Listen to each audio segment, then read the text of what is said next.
हमारे चैनल में आपका स्वागत है।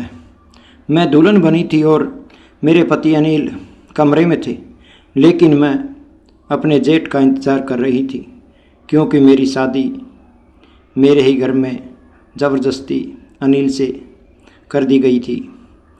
उन्हें यह पता नहीं था कि मेरी बहन की मौत के पीछे वही है और मैं अपनी बहन की छोटी होने के नाते इस रिश्ते से बेहद नफ़रत करती थी। मैं हमेशा चाहती थी कि अपने पति अनिल और अपनी बहन की मौत का बदला लेकर ही रहूँगी। अनिल और उनका भाई विहान बहुत बड़ा कारोबार करते थे। गाड़ी और शानो शौकत की कोई कमी नहीं थी। इसी वजह से मेरी माँ ने मेरी शादी भी अनिल से करा दी थी। मेरी स्वर्गीय बहन मुझे सब कुछ बताया करती थी कि अनिल कमरे में उसके साथ कैसा बर्ताव करता है, कैसे एक इंसान से जानवर बन जाता है। उसके शरीर पर गांव भर के सामने न दिखने वाले जख्मों के निशान थे, लेकिन बाहर की दुनिया में वह इतना अच्छा और नेक इंसान बनने का ढोंग करता था कि कोई उस पर शक न ही कर सकता। मेरी बहन ने मुझे यह भी कसम दिलाई थी कि अगर कभी उसके साथ कुछ हो जाए तो मैं उसके बेटे विहान को कभी अकेला न छोड़ूं।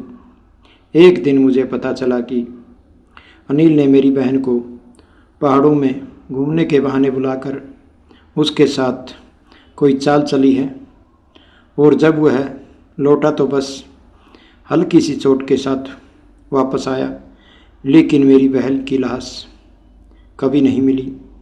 हम उसे ढूंढते ही रह गए। मुझे पूरा यकीन था कि यह कोई हादसा नहीं बल्कि अनिल की सोची समझी साजिश थी। घर के बाकी लोग मुझे समझाते और अनिल का पक्ष लेते, यहाँ तक कि माँ और परिवार के बाकी सदस्य भी अनिल पर शक करने की बजाय मुझे ही झूठा ठहराने लगते कि इतना नेक और अच्छा आदमी तुम्हारा जीजा कैसे ऐसा कर सकता है। मैं चुप हो जाती, लेकिन दिल में आग धधक रही थी। एक दिन जब अनिल मेरे घर आया तो मुझे मौका मिला और मैंने सीधे उससे पूछ लिया कि अगर यह दोनों का एक्सीडेंट था तो तुम्हें इतनी हल्की चोट कैसे आई और मेरी बहन की जान कैसे चली गई। मेरे अचानक पूछते ही अनिल शक पका गया और इधर उधर देखने लगा। उसका चेहरा उतर गया। मैंने उसे साफ साफ कह दिया कि छिपने से कोई फ़ायदा नहीं है, क्योंकि मेरी बहन ने अपनी मौत से पहले मुझे सब कुछ बता दिया था। यह सुनकर अनिल का चेहरा और ज़्यादा उतर गया और घबराहट उसके हाव पाव में साफ झलक रही थी। तभी अचानक उसने कहा कि अगर तुम्हें सब कुछ पता था तो अच्छा है। अनिल ने मुझसे कहा कि यह सब छिपा ही रहना चाहिए और किसी को कुछ नहीं करना। और हाँ, तुम मुझसे इस बड़े घर में कोई सवाल भी नहीं करोगी। उसका यह पत्थर जैसा जवाब सुनकर मेरी आंखें फट गई। अब मैं समझ चुकी थी कि अनिल हमारे घर क्यों आता था। कुछ ही दिनों में विहान को भी हमारे घर लाया गया और सब मानने लगे कि मैं तो सौभाग्यशाली हूँ, लेकिन मैं अपनी बहन की मौत और अनिल के अपराध को भूल ही नहीं पा रही थी। अनिल ने अपना अपराध भी मुझसे स्वीकार कर लिया, लेकिन साथ ही यह भी कहा था कि मैं इसे किसी को न बता सकती, क्योंकि कोई भी मेरी बात पर यकीन नहीं करेगा। सब अनिल पर भरोसा करते थे। इसी वजह से सब मेरे माता पिता ने फैसला किया कि मेरी शादी मेरे ही जीजा यानी अनिल से करनी चाहिए। तो यह सुनकर मेरे होश उड़ गए कि मैं उस आदमी के साथ जीवन कैसे बिताऊं जिसने मेरी बहन की जान ली है। मेरी बहन के 3 साल के बेटे विहान को जब माँ के साये की ज़रूरत थी और मेरे माता पिता को लगता था कि उसके लिए सबसे अच्छी माँ मैं ही बन सकती हूँ, क्योंकि मौसी के अलावा कोई और उसे माँ जैसा प्यार नहीं दे सकता। इसी वजह से सब अनिल से शादी पर जोर देने लगे, लेकिन मैं बार बार अपनी माँ और पापा को समझाने की कोशिश करती रही। मैं विवान को यहाँ ला सकती थी और उसकी परवरिश कर सकती थी, उसे माँ का प्यार यहाँ भी मिल सकता था। मुझे जीजा से शादी नहीं करनी, लेकिन अनिल किसी भी हाल में विवान को अपने से अलग करने को तैयार नहीं था और मेरे पूरे परिवार ने मुझ पर दबाव डालकर मेरी शादी अनिल से करा दी। मैं अनिल की दुल्हन बनकर उसके आलीशान घर में आ गई थी और उसका हार पहनते हुए भी रो रही थी, क्योंकि मुझे डर था कि कहीं मेरी ज़िंदगी भी मेरी बहन जैसी न हो जाए और मेरा अंत भी दर्दनाक मौत से न हो। मैं दुल्हन बनकर अनिल के कमरे में बैठी थी। वह खुश था और मुझे गले लगा रहा था। जब अनिल कमरे में आया तो पास ही बैठे विहान को देखकर उसने कुछ समय तक उसके सिर पर हाथ फेरा और फिर मुझे दूसरे कमरे में ले गया। मेरा दिल बार बार यही कह रहा था कि यहाँ से भाग जाऊँ और किसी सुरक्षित जगह चली जाऊँ जहाँ अनिल की नज़र मुझ पर न पड़े। मैं अनिल से बेहद नफरत करती थी, क्योंकि वह मेरी बहन का कातिल था। उसे मैं पति के रूप में कैसे स्वीकार कर सकती थी, लेकिन मजबूरी में मुझे उसके साथ रहना पड़ रहा था।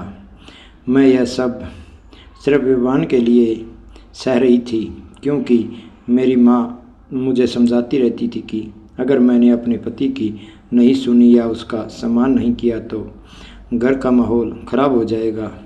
मेरी बहन ने भी अपनी मौत से पहले मुझसे कहा था कि अगर उसके साथ कुछ हो जाए तो विहान का ख्याल रखना।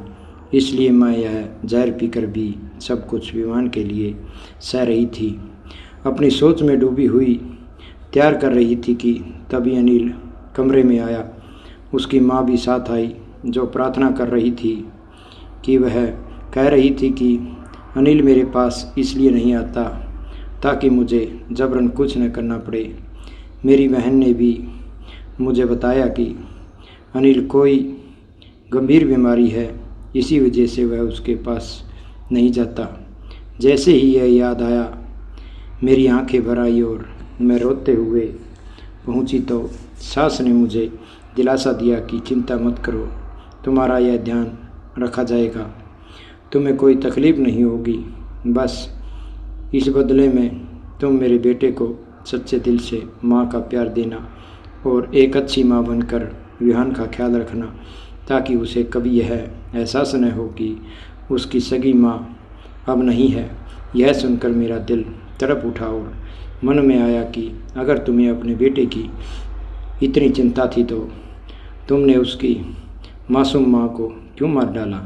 लेकिन यह सवाल मैंने अनिल से उस समय नहीं किया, क्योंकि मैं उसकी असली सच्चाई से बदला लेने के लिए चुपचाप सोच रही थी कि मुझे बहुत चालाकी से काम लेना होगा।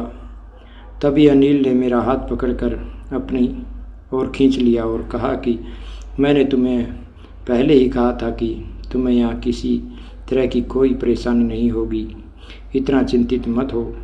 वह सोफे पर तकिया लेकर लेट गया। यह देखकर मुझे थोड़ा अजीब लगा, क्योंकि जो आदमी अपनी पत्नी के हाथों खून कर चुका हो वह अपनी दूसरी शादी की पहली रात ऐसे कैसे सो सकता है। लेकिन फिर मुझे लगा कि शायद वह मुझे समझाने के लिए ऐसा कर रहा हो। थकान की वजह से भी सो गई। उसी दिन मेरे घर वाले मुझसे मिलने आए। माँ ने चिंतित होकर पूछा कि मैं ठीक हूँ न, क्योंकि माँ जानती थी कि इस शादी के लिए बिल्कुल तैयार नहीं थी। मैंने उसे चिंता से मुक्त करने के लिए भरोसा दिलाया कि मैं बिल्कुल ठीक हूँ, सब कुछ अब ठीक है।